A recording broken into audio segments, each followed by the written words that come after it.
आज हूँ Bharat वर्षर बरपुत्र Bharat Ratna doctor B R. Ambedkar 134तम जन्म जयंती।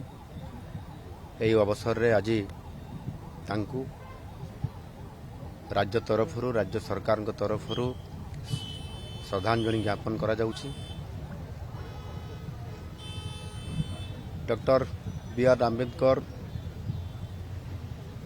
भारत वर्ष पाई विशेष करिकी भारत वर्षर कोटी कोटी लोकंकर पाई तांकु न्याय प्रदान करिवा पाई, स्वाधीनता देवा पाई एवं समता आनिबा पाई एवं समस्तक भितर बंधुत्वर माने भाव तैयारी करिया पाई से जो विश्वर सर्वबृहत्तम संविधान तैयारी करले एवं ताकु कार्यकारी करैबारे जो बड़ भूमिका तांकर अछि से निश्चित भाव रे आज भारत वर्ष रे तांकरी सही नीति आदर्श रे आज देश रे आज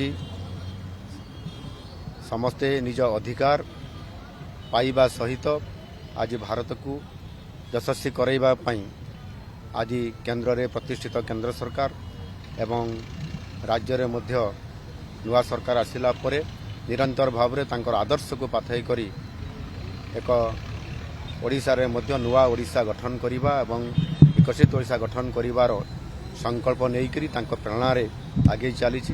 निश्चित भाव रे ओडिशा एवं भारत वर्ष विकसित भारत आड़कू जो जाउछि तार स्वप्न एवं जहाँ डॉक्टर बी.आर. आंबेडकर जो लक्ष्य थिला एवं तांकर मिशन थिला ता निश्चित भाव रे आगामी दिन रे पूरण हो पारिबो।